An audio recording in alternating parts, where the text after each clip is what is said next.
हर हर महादेव, जय भोलेनाथ। नमस्कार, मैं सुरभि मिश्रा प्रभु में आस्था चैनल में आप सभी का बहुत बहुत स्वागत करती हूँ।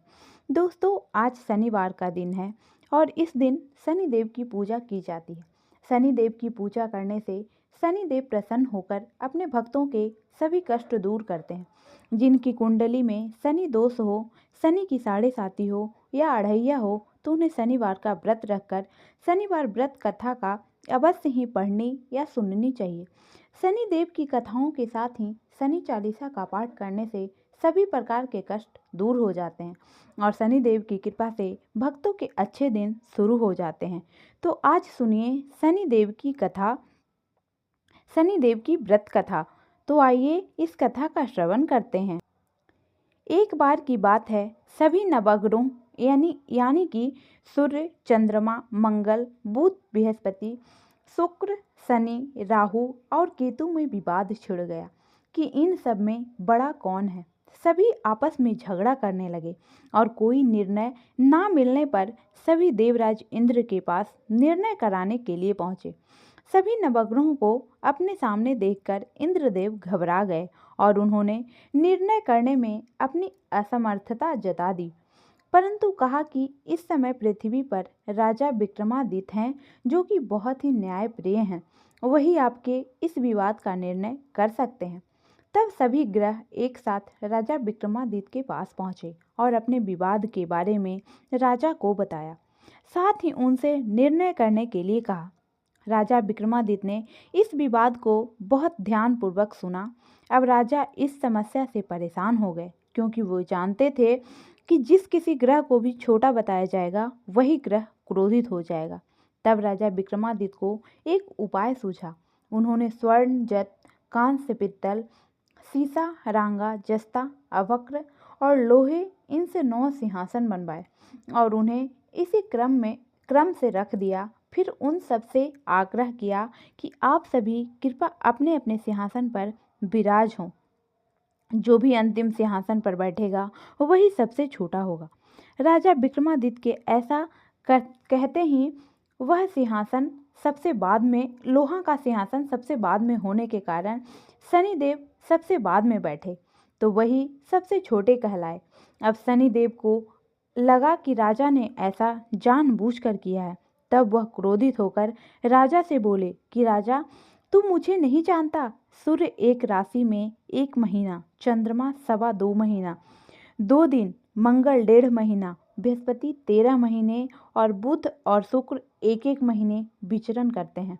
लेकिन मैं तो 2.5 से 7.5 साल तक रहता हूँ। बड़ों का मैंने विनाश कर दिया। श्री राम जी की 7.5 आई तो उन्हें वनवास हो गया। रावण की 7.5 आ गई तो उसकी लंका को वानरों की सेना से हारना पड़ा। अब तुम सावधान होकर रहना। ऐसा कहकर क्रोधित होकर शनिदेव वहां से चले गए। अन्य सभी ग्रह खुशी खुशी वहां से चले गए। कुछ समय बाद राजा विक्रमादित्य की 7.5 का समय आया। तब शनिदेव घोड़ों के सौदागर बनकर वहां पहुंच गए। उनके पास बहुत अच्छे अच्छे घोड़े थे। राजा ने जब वह समाचार सुना तो उसने अपने अश्वपाल को बहुत अच्छे घोड़े खरीदने की आज्ञा दे दी। उसने कई अच्छे घोड़े खरीदे और एक सबसे उत्तम घोड़े को राजा को सवारी करने के लिए दे दिया। राजा जैसे ही उस घोड़े पर बैठा, वह घोड़ा सरपट वन की ओर भागने लगा और भयानक वन में पहुंचकर वह घोड़ा अंतर्ध्यान हो गया। तब राजा विक्रमादित्य भूख प्यास से भटकते रहे। तब एक ग्वाले ने राजा को पानी पिलाया। राजा ने प्रसन्न होकर उसे अपनी अंगूठी दे दी। वह अंगूठी देकर अब राजा अपने नगर को चल दिए और वहां उन्होंने अपना नाम उज्जैन निवासी बीका बताया। वहां एक सेठ की दुकान में उन्होंने जल इत्यादि पिया। कुछ देर आराम किया। भाग्यवश उस दिन सेठ की खूब बिक्री हुई। सेठ बहुत प्रसन्न हो गया और बड़े प्रसन्न मन से वह राजा को भोजन करने के लिए अपने साथ अपने घर ले गया। राजा ने वहां खूंटी पर एक हार देखा, जिससे खूंटी निगल रही थी। देखते ही देखते उस खूंटी ने पूरा हार निगल गया और हार गायब हो गया। तब सेठ के आने पर देखा कि हार तो गायब है। सेठ ने समझा कि इसी ने उस हार को चुरा लिया है। तब उसने बीका को कोतवाल के पास पहुंचा दिया। अब उस नगर के राजा ने भी बीका को चोर समझकर उसके हाथ पैर कटवा दिए और नगर के बाहर फेंक फेंक दिया। वहां से एक तेली निकल रहा था, जिसे बीका पर दया आ गई और उसने बीका को अपनी गाड़ी में बिठाकर वह अपनी जीभ से बैलों को हाँकने लगा। उस समय राजा की शनि दशा समाप्त हो गई। वर्षा ऋतु आने पर राजा मल्हार गाने लगे। राजा जिस नगर में थे, वहाँ की राजकुमारी मनभावनी को उनका गाना इतना पसंद आया कि उसने मन ही मन प्रण कर लिया कि वह उस राग गाने वाले से ही विवाह करेगी। राजकुमारी ने दासी को राग गाने वाले को ढूंढने के लिए भेजा। दासी ने बताया कि वह तो एक अपाहिज है, परंतु राजकुमारी नहीं मानी। अगले ही दिन से वह भूख प्यास त्याग कर बैठ गई कि विवाह करेगी तो उसी से, अपाहिज व्यक्ति से करेगी। बहुत समझाने पर भी जब राजकुमारी नहीं मानी तो राजा ने उस तेली को बुला भेजा और विवाह की तैयारी करने को कहा। इस प्रकार उस राजा का विवाह राजकुमारी से हो गया। तब एक दिन सोते हुए स्वप्न में शनिदेव ने राजा को दर्शन देकर कहा कि राजन, देखा तुमने मुझे छोटा बताकर तुमने कितना दुख झेला है। तब राजा ने शनिदेव से क्षमा मांगी और प्रार्थना करते हुए कहा कि हे शनिदेव, जैसा दुख आपने मुझे दिया किसी और को मत दीजिएगा।